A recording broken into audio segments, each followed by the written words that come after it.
ओम शांति। दीपावली के शुभ समय पर बाप दादा मिलन में बाप दादा ने दीपावली के विशेष इशारे दिए। बाप दादा बोले, आज बाप दादा देख रहे हैं, आप दीपकों की माला देखने के लिए आए हैं। जो दीप माला का यादगार दिवस लोग मनाते हैं, लेकिन बाप दादा चैतन्य दीपकों की माला देख रहे हैं। आप सभी भी जब दीपमाला के दिन जगे हुए दीपकों को देखते हो तो देखते हुए यह खुशी होती है कि हमारी ही यादगार मना रहे हैं। जैसे जगा हुआ दीपक प्यारा लगता है, वैसे अपनी यादगार को देख स्मृति में आने से आप सभी भी विश्व के बाप और सारे विश्व के आत्माओं को प्यारे लगते हो। तो आज यादगार के रूप को प्रत्यक्ष रूप में देखने के लिए आए हो। माला में एक दाना नहीं होता, अनेकों की माला बनती है। अगर एक दीपक अलग जगा हुआ हो तो उसको दीपकों की माला नहीं कहेंगे। तो ऐसे ही अनेक दीपक जगे हुए माला के रूप में दिखाई देते हैं। तो हरेक अपने को इस माला के बीच पिरोया हुआ जगा हुआ दीपक समझते हो। वह आप लोग भी अनेक जगे हुए दीपकों की माला को देखते हुए हर्षित होते रहते हो। आज दीप माला के दिन आप सभी ने दीपावली मनाई। आज विशेष रूप से दीपावली मनाई।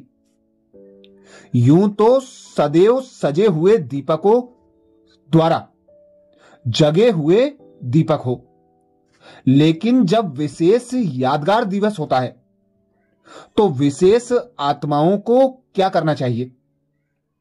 विशेष आत्माएं जो विशेष रूप से निमित्त बनते हैं, उन्हों को विशेष क्या सर्विस करनी है?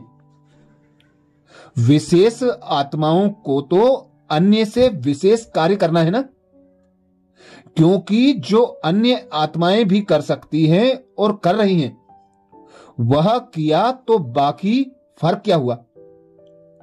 विशेष आत्माओं को विशेष कार्य करना है।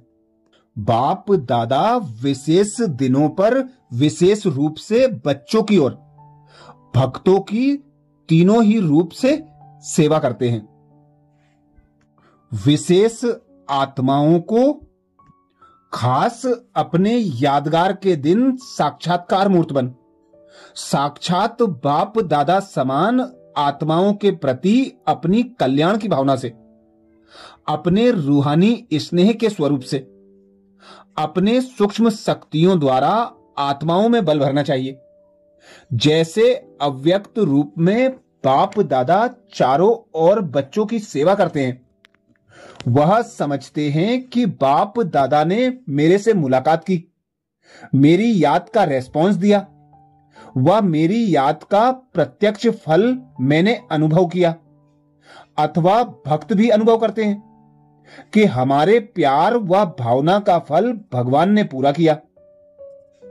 यह अनुभव प्रैक्टिकल रूप में होता रहता है। ऐसे विशेष आत्माओं को अपने अव्यक्त स्थिति में अपनी रूहानी लाइट और माइट की स्थिति द्वारा लाइट हाउस और माइट हाउस बन एक स्थान पर रहते हुए भी चारों ओर अलौकिक रूहानी सर्विस की भावना और वृत्ति द्वारा सर्विस करनी चाहिए। इसको कहते हैं बेहद की सर्विस। ऐसे अनुभव व महसूस होना चाहिए कि मेरी प्रजा व भक्त आज विशेष रूप से यादगार के दिन मुझ विशेष आत्मा को याद कर रहे हैं। अल्प काल के रिद्धि सिद्धि वाले एक स्थान पर रहते हुए अपने भक्तों को अपने रूप का प्रत्यक्ष साक्षात्कार करा सकते हैं। तो क्या विशेष आत्माएं अपने लाइट और माइट द्वारा भक्तों को व प्रजा को अपनी सेवा द्वारा अनुभव नहीं करा सकते हैं? तो जब ऐसे विशेष यादगार के दिन आते हैं तो विशेष आत्माओं को ऐसी विशेष सेवा पर अनुभव करना चाहिए। ऐसी सर्विस की। अच्छा, यह रही सर्विस। और दीपावली के दिन अपने प्रति विशेष अटेंशन रहा। आज के दिन अपनी आत्मा के संस्कारों में सदा के लिए परिवर्तन लाने का विशेष अटेंशन दिया। जब यादगार रूप में आज का दिन पुराने खाते खत्म करने की रीति रूप में चलता आ रहा है, वह अवश्य प्रैक्टिकल रूप में आप आत्माओं ने संगम पर किया है। तब तो यह यादगार चलता आया है। तो आज के दिन अपने पुराने संस्कारों का जरा भी रहा हुआ खाता खत्म करो। खत्म किया? खत्म करने के पहले अपने खाते को चेक किया जाता है, रिजल्ट निकाली जाती है। ऐसे आप सभी ने अपना पोता मेल चेक किया? क्या चेक करना है?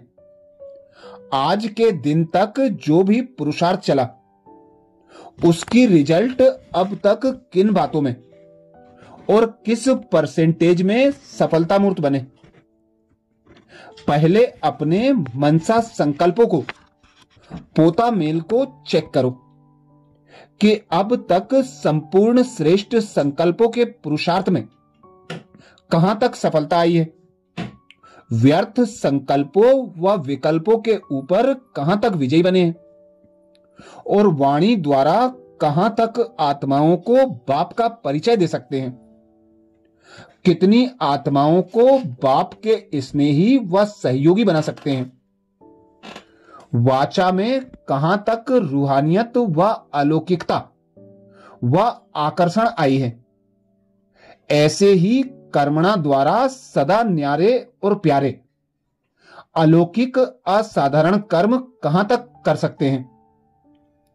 कर्मों में कहां तक कर्मयोगी, योग युक्त, स्नेह युक्त, युक्ति युक्त रूप लाया है। अपने संस्कारों और स्वरूपों में अर्थात सूरत में कहां तक बाप समान आकर्षण रूप, स्नेही रूप, सहयोगी रूप बने हैं। ऐसे अपना पोता मेल चेक करने से अब तक जो कमी व कमजोरी रह गई है, उसको समाप्त कर नया खाता शुरू कर सकेंगे। ऐसा अपना पोता मेल चेक करो। इसको कहते हैं दीपावली मनाना, अथवा अपने को संपूर्ण बनाने का दृढ़ संकल्प करना ही मनाना है। तो ऐसे दीपावली मनाई है कि सिर्फ मिलन मनाया है? मिलन मनाने का यादगार माला के रूप में है, लेकिन दृढ़ संकल्पों का, बाप दादा कहते मिलन मनाने का यादगार माला के रूप में है, लेकिन दृढ़ संकल्पों का यादगार दीप के ज्योति रूप का है। तो दोनों रूप से मनाया। नए वस्त्र पहने। आत्मा को नया चोला किस आधार से मिलता है? संस्कारों के आधार से मिलता है ना। आत्मा के जैसे संस्कार होते हैं, उस प्रमाण ही चोला तैयार होता है। तो नया चोला व नए वस्त्र कौन से पहनेंगे? आत्मा में नए युग के संस्कार व नए युग के स्थापक बाप जैसे संपूर्ण संस्कारों को धारण करना, यही नए वस्त्र पहनना है। शरीर में नए वस्त्र भले कितने भी पहने, लेकिन आज की पुरानी दुनिया की नई वस्तु भी नई दुनिया के आगे पुरानी है, क्योंकि जड़जड़ीभूत अवस्था को प्राप्त हो चुके हैं। इसलिए नए वस्त्र पहनो तो भी नए नहीं कहेंगे। सतो प्रधान दुनिया में ही सब कुछ नया है। तमो प्रधान दुनिया की चीजें सभी पुरानी हैं, असार हैं, तो उनको नया कहेंगे क्या?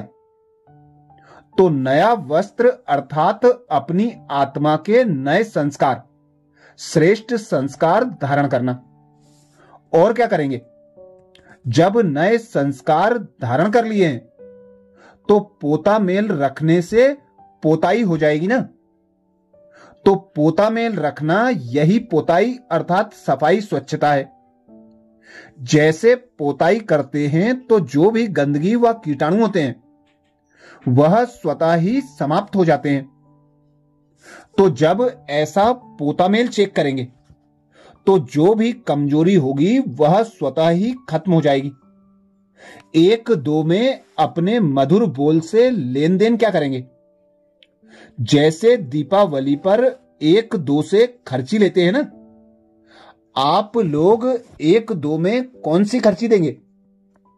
अपने पास कौन सी चीज है जो एक दो को खर्ची देंगे? स्नेह की खर्ची। स्नेही तो एक दो के सदा के लिए हो कि आज के दिन खास स्नेही बनेंगे। स्नेही तो हो और इसी स्नेह की निशानी, एक दो के समीपता की निशानी दीपमाला कहा जाता है। विशेष दिनों पर विशेष खर्ची कौन सी देनी है? जो अब तक अपने पुरुषार्थ द्वारा सहज सफलता प्राप्त हुई हो, वह अनुभव हुआ हो, ऐसा अपने अनुभव का ज्ञान रत्न जिस द्वारा प्रैक्टिकल अनुभवी बना सकते हो, ऐसा रत्न एक दो को खर्ची के रूप में विशेष रूप से देना चाहिए। समझा? बाप के खजाने को अपने अनुभव करना, जो अपना बनाया ऐसा अपना बनाया हुआ ज्ञान रत्न एक दो को देना चाहिए, जिससे वह आत्मा भी इससे सहज अनुभवी बन जाए। यह है खर्ची। तो एक दो को ऐसी खर्ची देना चाहिए जो सदा के लिए याद रूप बन जाए। जब ऐसा रत्न किसको देंगे तो सदा के लिए उस आत्मा को बाप के साथ आपके दिए हुए रत्न की याद जरूर रहेगी। तो किसको सदा के लिए संपन्न करने वाली खर्ची देनी चाहिए। ऐसी दीपावली मनाओ और ऐसे ही श्रेष्ठ आत्मा बन अन्य आत्माओं की श्रेष्ठ सेवा करो। आज के दिन सर्व आत्माएं धन की प्यासी हैं, तो ऐसी प्यासी आत्माओं को ऐसा रूहानी धन दो जिससे कभी भी आत्मा को धन मांगने की आवश्यकता ही ना रहे। धन कौन मांगते हैं? भिखारी। आज के दिन आत्मा भिखारी बनती है। रॉयल भिखारी कहो। कितने भी करोड़पति हों लेकिन आज के दिन भिखारी बनते हैं। ऐसी भिखारी आत्माओं को भिखारीपन से छुड़ाओ। यह है बेहद की सेवा। दाता के बच्चे हो ना, तो दाता के बच्चे वरदाता के बच्चे अपने वरदान की शक्ति से, ज्ञान दान की शक्ति से भिखारियों को मालामाल बनाओ। आज के दिन इन भिखारी आत्माओं के ऊपर विधाता और वरदाता के बच्चों को तरस पड़ना चाहिए। जिन आत्माओं को ऐसा तरस पड़ता है उन्हों को ही माया और विश्व की ऐसी आत्माएं नमस्कार करती हैं। इसलिए अब तक भी दीपक जगाते हैं। जब लाइट जलाते हैं तो नमस्कार जरूर करते हैं। तो ऐसी ज्योति जगी हुई आत्माओं की यादगार अभी तक भी देखो कायम है। बुझे हुए दीपक को नमस्कार नहीं करते, तो सदा जागती ज्योति बनो। ऐसी आत्माओं को बाप दादा भी नमस्ते करते हैं। अच्छा, ये विशेष अव्यक्त बाप दादा के महावाक्य 18 अक्टूबर 1971 के हैं, जिसमें बाप दादा ने दीपमाला चैतन्य दीपकों की माला की यादगार पर विशेष अटेंशन दिलाया। बच्चों को विशेष सर्विस की युक्ति बताई। बच्चों को विशेष पोता मेल निकालने की विधि बताई। बच्चों को साफ सफाई, स्वच्छता और सभी प्रकार के पुरुषार्थ जो दीपावली पर करना है उनके बारे में बाबा ने अटेंशन दिलाया। अच्छा, ऐसे ही और बाप दादा के विशेष महावाक्यों के लिए बाबा के चैनल को सब्सक्राइब करें। वीडियो को सभी बीके भाई बहनों को शेयर करने की सेवा जरूर करें। ओम शांति।